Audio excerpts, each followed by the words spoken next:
Hello les amis, j'espère que vous allez bien. Je prends la caméra de manière hyper spontanée, on est samedi soir, il est 21h17, j'avais totalement prévu une autre vidéo avant celle-là que j'ai filmée aujourd'hui. Et c'est en filmant et en réfléchissant, là j'ai eu le cerveau en ébullition toute la journée, que je me suis rendu compte qu'il fallait que je vous parle d'un truc. Alors merci de ne pas être dans le jugement d'une manière ou d'une autre. Des questionnements, c'est encore au stade de questionnement, et je me permets de le partager avec vous parce que probablement vous aurez des super informations que je ne dispose pas, des recommandations, des vécus à me partager qui pourront m'éclairer dans mon questionnement existentiel, et il faut absolument que je le partage parce que ça un peu en ébullition dans mon cerveau. Alors c'est rien de grave hein, mais j'ai besoin d'un petit peu de réponse et tout parce que là ça me matrixe un peu la tête. Il y a quelques jours j'ai reçu un commentaire de quelqu'un qui me disait qu'il fallait que j'arrête le sport parce que j'ai déjà très mince et que j'allais perdre tous mes fessiers et que j'allais pas plaire aux garçons. Bon évidemment ce commentaire m'a bien fait rire etc et tout, mais tout ce commentaire a encore engagé un questionnement existentiel pour changer et j'ai commencé à me dire mais ok, je me suis regardée dans le miroir, je me suis dit je me suis pris pas mal en photo ces derniers temps vu que c'est l'été en mode sport et tout machin, mais que j'ai fait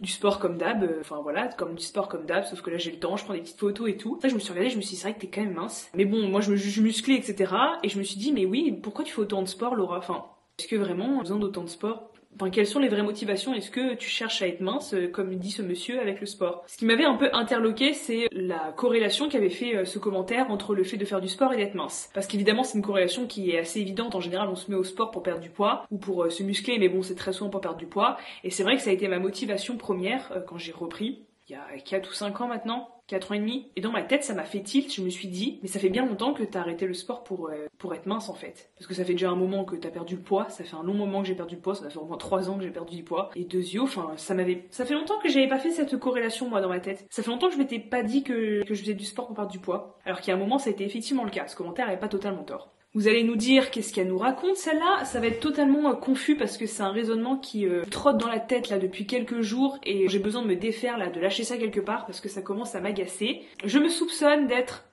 un poil, si ce n'est pas qu'un poil, hyperactive pour plein de raisons. C'est parti de ce commentaire sur le sport où je me suis rendu compte qu'effectivement je faisais vraiment beaucoup de sport. Et encore je vous partage vraiment pas tout parce que je trouve que c'est trop. Et là avec l'été, le temps et l'absence de fatigue du fait que je travaille pas dans un établissement enseigné ou que j'ai pas de concours à préparer, je me suis rendu compte de l'énergie dévorante que j'avais, et c'est extrêmement positif, hein, mais je me suis rendu compte d'à quel point c'était un peu démesuré, que j'étais capable de marcher 30 000 pas plusieurs fois par semaine, d'aller au sport le matin, d'aller au sport le soir, de peu dormir entre temps, je suis pas une grosse dormeuse. Je me suis aussi rendu compte depuis ces débuts de vacances que j'étais incapable de me poser devant une série. J'ai essayé plusieurs fois de me mettre devant en thérapie, dans mon lit, je n'y arrive pas, je n'écoute rien, je ne suis pas bien, ça ne me fait pas plaisir d'être allongée dans mon lit à regarder une série. J'ai repoussé le moment d'aller voir le Comte de Monte Cristo pendant au moins 2 semaines, je sais pas depuis combien de temps il est sorti, alors que j'avais envie de le voir depuis sa sortie, parce qu'il dure 3 heures et que je me suis dit que j'étais incapable de rester 3 heures dans une salle de cinéma assise. Je déteste tous les jeux parce que ça nécessite d'être concentré et souvent d'ailleurs d'être assis, et ça m'agace fortement. Et je me suis rendu compte aussi que j'avais vraiment des difficultés de concentration, et je vous l'ai déjà dit, j'en ai fait une vidéo, et j'ai imputé ça à mon téléphone parce que je passais beaucoup de temps sur les écrans. Et j'ai diminué mon temps d'écran considérablement, j'ai arrêté de scroller sur les reels, etc. et tout. Je dis pas que j'ai radicalement arrêté les écrans, mais j'ai vraiment diminué, et ça ne va pas mieux. C'est-à-dire que j'arrive pas à me poser pour travailler sur une chaise, que lire c'est difficile parce que ça implique d'être statique, etc. Que même répondre à mes commentaires, d'ouvrir mon ordinateur et de répondre aux commentaires, ça me demande de la peine parce qu'il faut s'asseoir, qu'il faut être statique et concentré. Et c'est vrai que ça fait un moment, et même pendant mes études, que j'ai remarqué que c'était assez pénible pour moi d'être assis un long moment. Par exemple, dans une formation de contractuelle, j'arrivais plus à être assise 3-4 heures d'affilée dans un amphithéâtre parce que ça me rendait zinzin, que je ne supportais pas ça. J'ai toujours eu une peur chronique des jobs de bureau parce que ça impliquait d'être assis toute la journée derrière un ordinateur. C'est aussi pour ça que je choisis d'être prof, pour avoir le temps de m'entraîner et pour être debout et actif. Et je me souviens aussi que le sport a toujours eu une place absolument prédominante dans ma vie. C'est toujours ce qui a permis de préserver mon équilibre pour pas vraiment vriller en fait, parce que je suis quelqu'un de très très impulsif, ceux qui me connaissent le savent, je fais des choses totalement impulsives et déraisonnées par moments. Bon, je me suis un peu calmée, ça va un peu mieux avec l'âge, mais j'ai toujours été très très très impulsive et absolument insupportable quand j'étais enfant. Absolument insupportable. J'ai redemandé à mon père comment j'étais quand j'étais enfant. Il m'a dit, sachant que l'hyperactivité, etc., ça n'existait pas à l'époque. T'avais la pêche, tu étais pleine d'énergie, on pourrait dire que tu étais hyperactive. Il est gentil, parce que moi j'ai des souvenirs d'une Laura absolument insupportable. J'étais insupportable, je me roulais par terre, j'étais ingérable, incanalisable. Je pense que j'étais un véritable cauchemar pour mes parents, honnêtement. Leur mémoire positive a fait le travail, mais moi je me souviens être absolument ingérable, me rouler par terre dans les magasins, faire des caprices à longueur de temps, les avoir vraiment à l'usure. Et je me souviens aussi énormément m'ennuyer chez moi, enfin, je suis une enfance où je me suis vraiment fait chier, c'était horrible. Jusqu'au moment où j'ai commencé la natation en club, et ça a été beaucoup mieux à partir de ce moment-là, parce que j'ai commencé à m'entraîner tous les jours, 1h30 par jour, avoir des compétitions tous les week-ends, et après à la fin je m'entraînais 2 fois par jour, donc vraiment ma vie avait enfin pris un sens. C'est qu'il y a que comme ça que j'ai réussi à me canaliser et à me tempérer. Et quand j'ai arrêté la natation, j'ai tout mis dans l'alcool, c'est-à-dire que j'ai commencé à faire la fête de manière absolument démesurée, et quand je buvais, j'étais incanalisable, ingérable, extrêmement impulsive, je ne savais pas m'arrêter, et du coup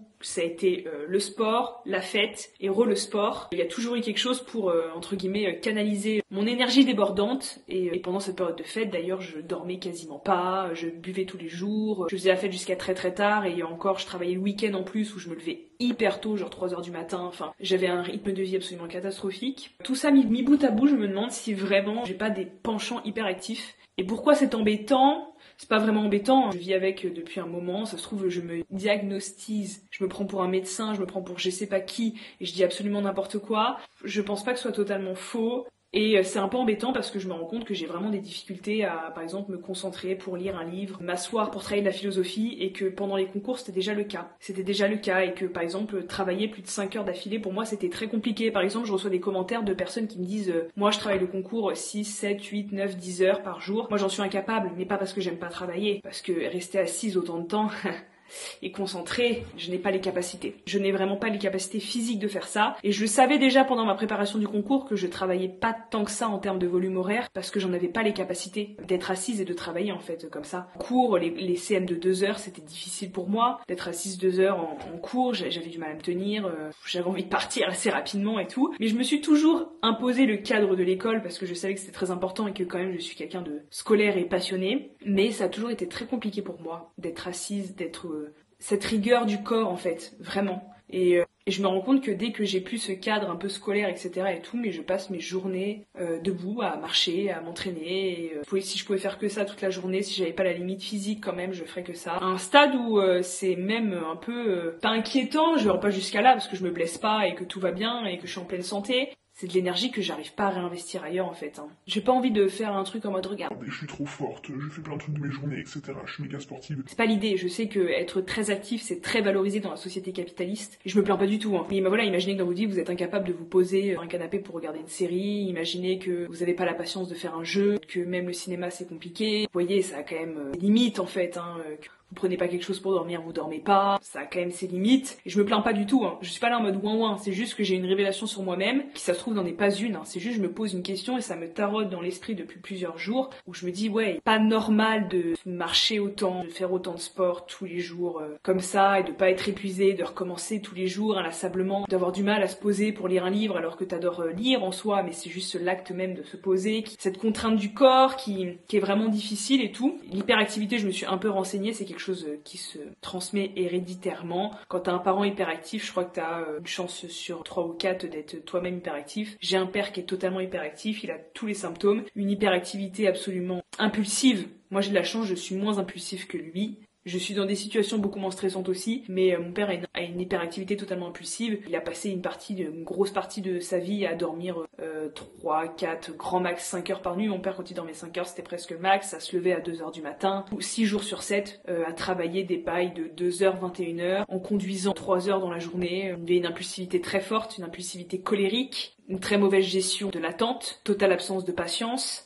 Quoi d'autre qui rentre totalement dans ces critères, parce que du coup je me suis pas mal renseignée, j'ai regardé des vidéos YouTube et tout. Bon voilà, je suis pas médecin encore une fois, je sais pas pour qui je me prends, mais voilà, je fais juste une petite introspection, parce que peut-être vous allez vous reconnaître, vous allez pouvoir m'aider. Et aussi les hyperactifs ont tendance à avoir des comportements addictifs, et mon père rentre totalement dedans, comportement addictif. Et moi aussi, un peu au passage, à moindre mesure.